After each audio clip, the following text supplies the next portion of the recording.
to the deep dive. We're here to unpack your research, cut through the static, and give you the expert take you need right now. Today, we're diving into something pretty unique. The 2012 film, Iron Sky. Yeah, Iron Sky.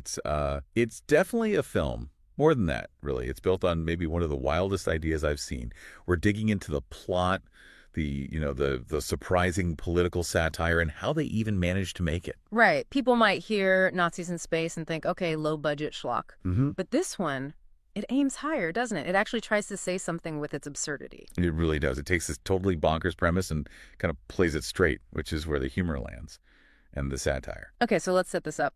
The sources say the film kicks off in 2018. Which feels weirdly recent now, but okay. The near future back then, and the U.S. is heading back to the moon. But not for science, right? Not for discovery. No, pure PR. It's all a stunt to get the U.S. president reelected. And the film makes it pretty clear who they're parodying. The review we looked at kept saying she looks and sounds very like Sarah Palin. Yep. That sets the tone immediately. Right. You know it's going to be sharp, maybe a little broad, but definitely targeting that kind of media frenzy politics. So the astronauts land. They're looking for that perfect photo op, the flag wave. And instead, they stumble into this massive crater. And inside, well, it's not rocks and dust. It's a moon base, a huge one, shaped like a... Like a swastika. Yeah. Can you imagine? Total shock. And things go bad fast. One astronaut is killed straight away. Mm-hmm. And the other one, the survivor, gets injured and captured by these suspicious-looking moon men, as the source puts it. And here's where the satire bites immediately. The survivor is black. Right. And even as he's being captured by literal space Nazis, his big identifier, pushed by the PR team back home, is that he's the first black man on the moon. It's just perfect, isn't it? Shows how obsessed the campaign is with the narrative, the optics, even when faced with, moon Nazis. The identity angle is the only thing they care about.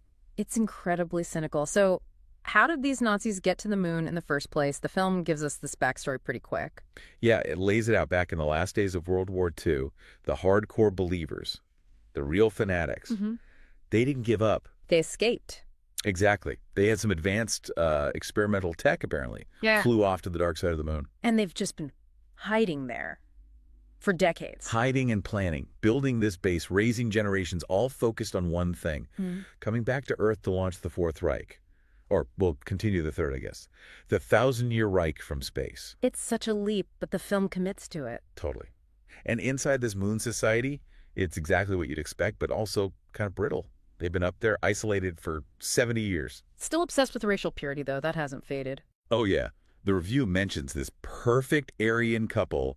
They've been tested, found to be 97% pure. 97% after generations on the moon. What's the other 3% moon dust? It's absurd bureaucratic thinking applied to hate. That's the satire, right? Yeah. The ideology is so rigid, it doesn't even make sense in their own isolated context. And there's tension there, too. Like internal politics. You've got the second in command, Klaus, who's ruthless and ambitious, wants power. Okay.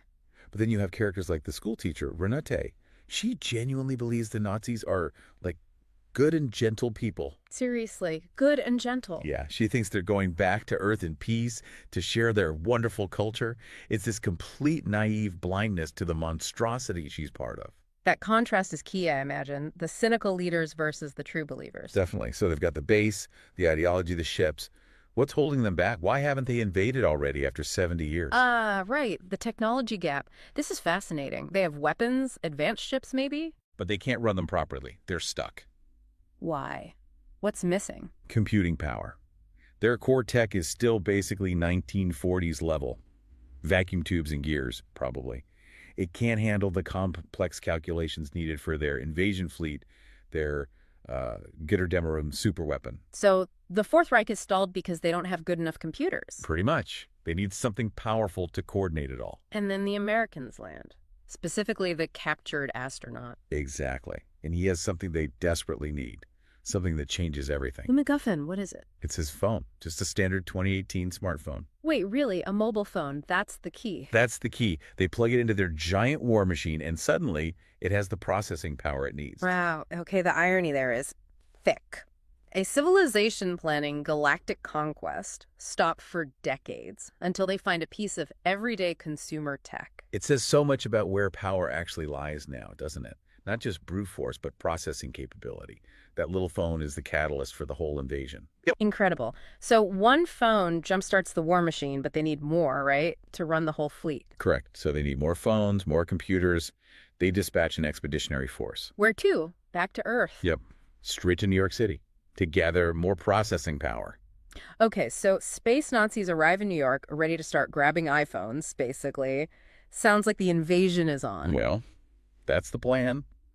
But then something happens. Something very iron sky. What, do they get bogged down fighting the U.S. military? Nope.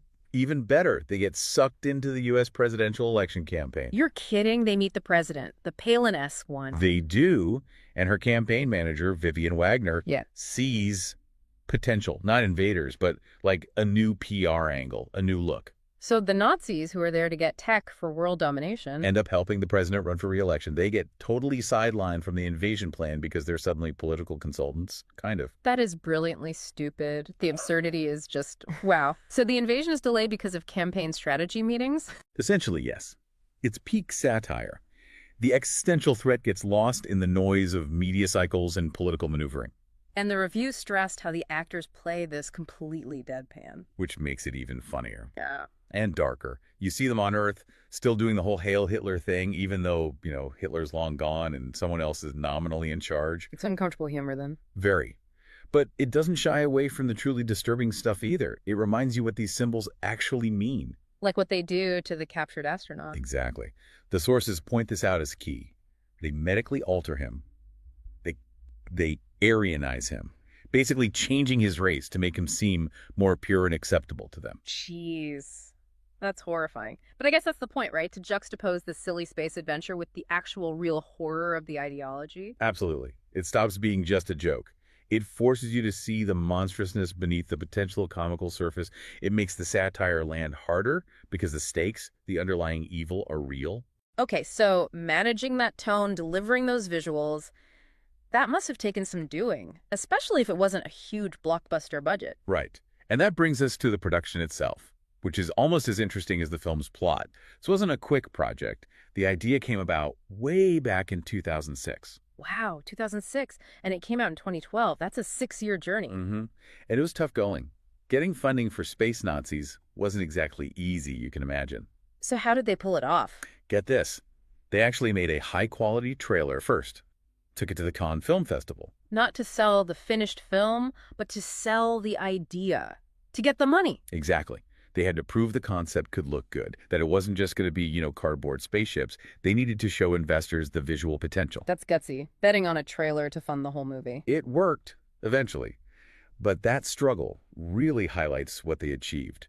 Because the big takeaway here, for you listening, is the production value versus the cost. It looked good. It looked great, according to the reviews, especially for a film with a limited budget.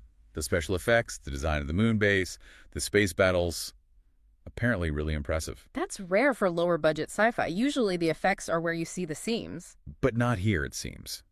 The sources were clear. The effects were so good, they put some Hollywood blockbusters costing 20 times Iron Sky to shame. 20 times! That's incredible. It speaks volumes about the filmmaker's ingenuity, doesn't it? Totally. They managed to deliver this huge-scale visual feast, juggle international partners, and maintain that really specific, dark, satirical tone. It's quite an achievement. So summing it up, it's recommended, it delivers on the promise. Yeah, the consensus seems to be. It's extraordinary, it's entertaining. If you want a Nazis in space drama, this gives you everything you'd expect, and then a whole lot more you probably wouldn't. Okay, so we've got the plot, the satire, the surprisingly great effects despite the budget. What's the big thought here? What ties it all together? Well, think about that central piece of technology again, that catalyst. The mobile phone. Right, this whole advanced, dangerous civilization, 70 years in the making, building moon bases and weapons. They were basically stuck. Powerless, in a way. Until they found one ordinary smartphone from 2018. Exactly. It had the processing power they lacked. It was the key. So here's the question, maybe, for you to think about.